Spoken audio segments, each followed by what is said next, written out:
Hello everyone! I hope you guys are coping with the current health crisis our world is facing today. I am Dr. Joel Bredilio Pangilinan, the program head of Bachelor in Elementary Education in Eastern Samar State University, main campus. It is an honor and privilege to be able to present to you my research paper entitled Emergence of 21st Century Instructional Strategies in Araling Panlipunan Instruction, a comparative study among selected secondary schools in the Eastern Samar, Philippines. In the Philippine context, with the K-12 curricula, social studies is called Araling Panlipunan.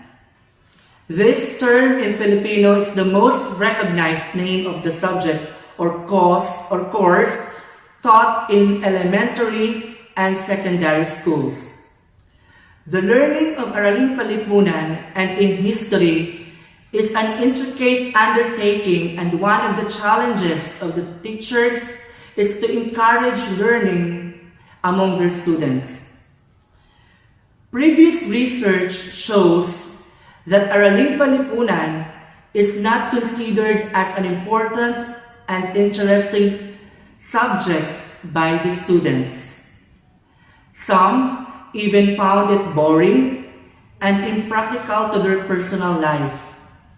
However, Araling Panlipunan as a subject in junior high school and learning history is valuable, as it will make them be aware of their nationalistic identity and be active participant in doing their social roles and responsibility.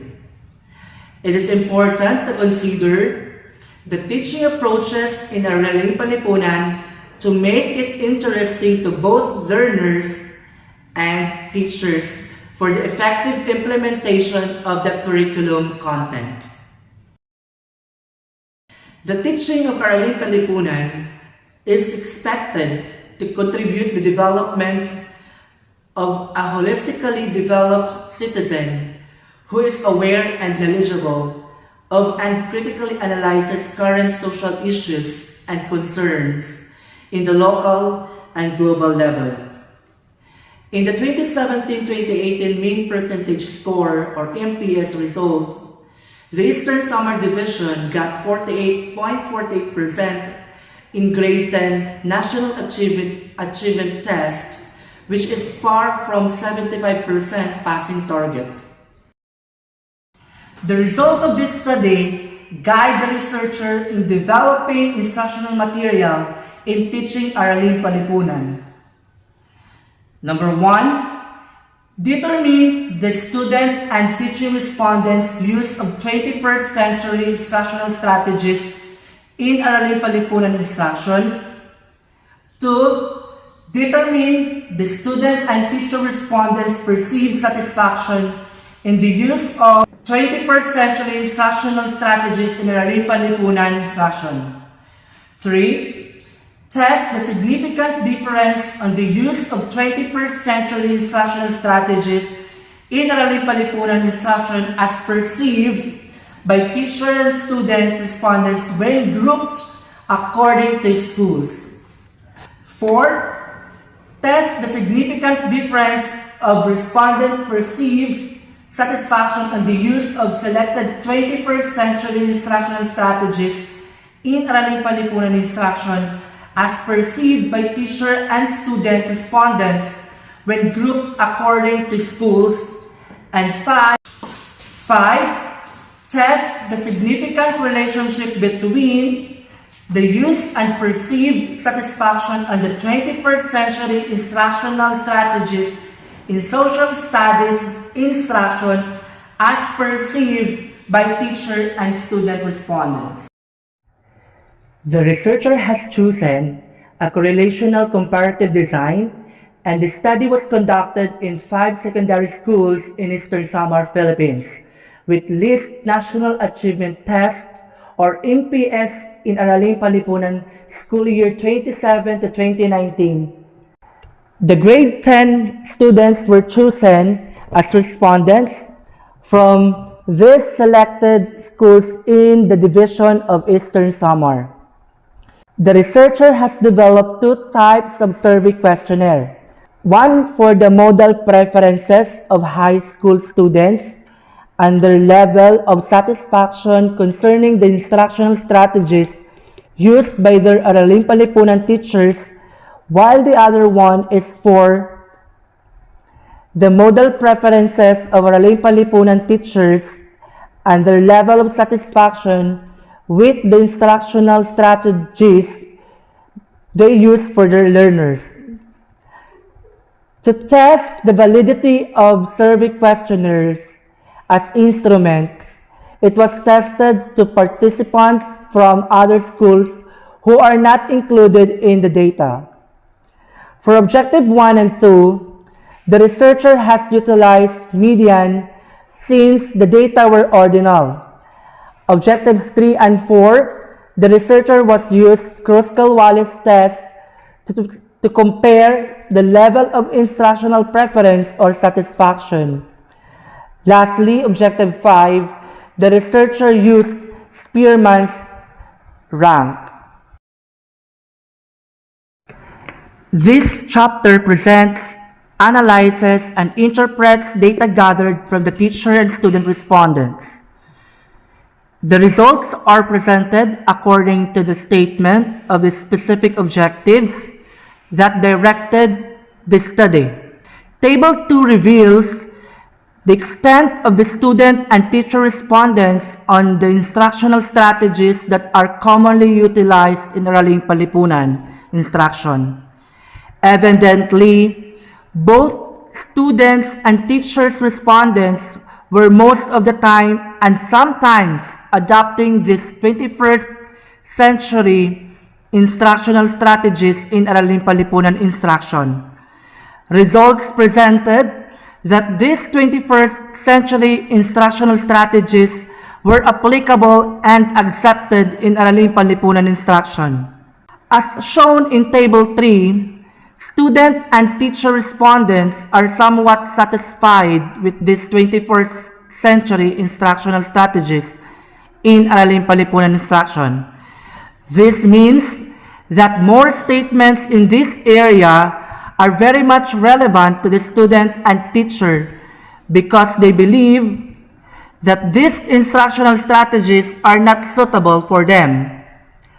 The total median score of the ratings given by the student and teacher respondents resulted in the median score of 3.5 and interpreted as somewhat satisfied or neither satisfied or dissatisfied. This means that the students and teachers can use any of the instructional strategies that very much appropriate for them, which helps them in understanding the lesson easily.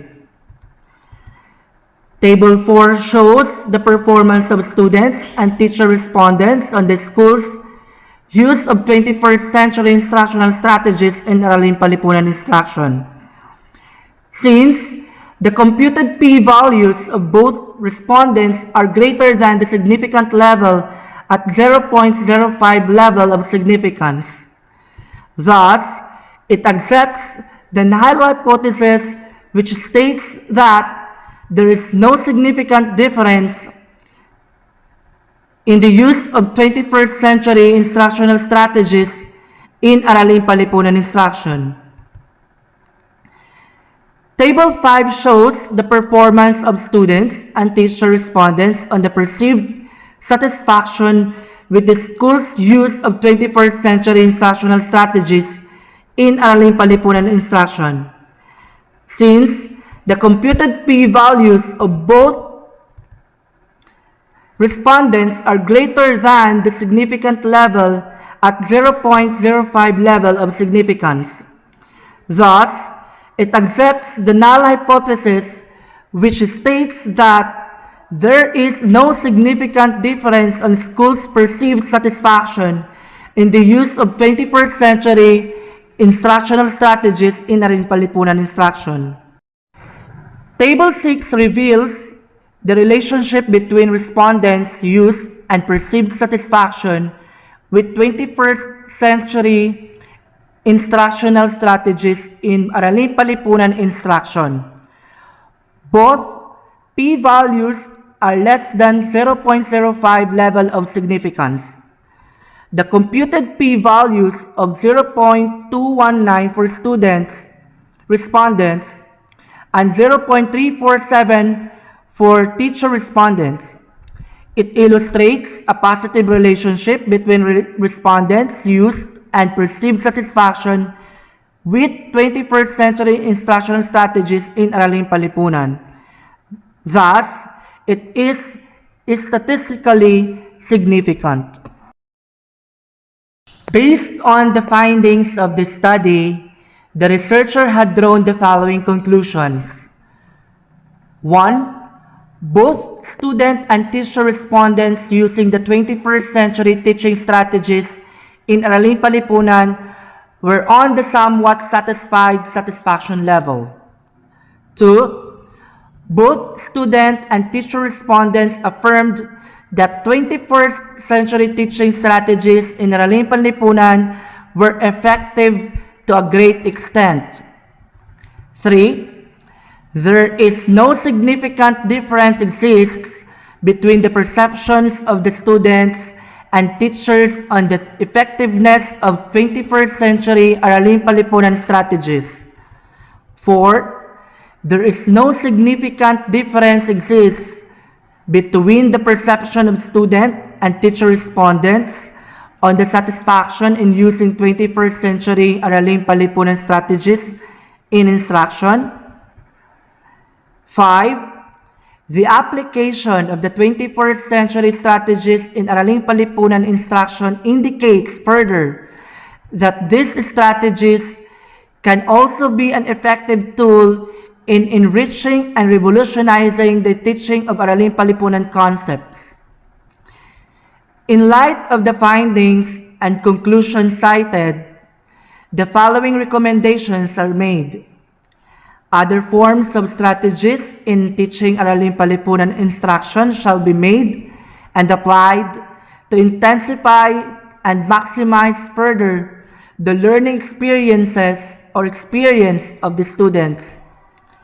The 21st century strategies in teaching Araling Palipunan, allowing students to interact with the rest of the group and arouse further their sensual learning capabilities, shall be made feasible to enhance students' collaborative learning.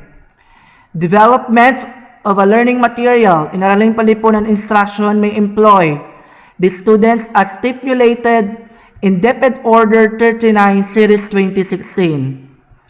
Further, replication of the study and the inclusion of other pertinent variables not included in the present study shall be explored further. Terima kasih banyak.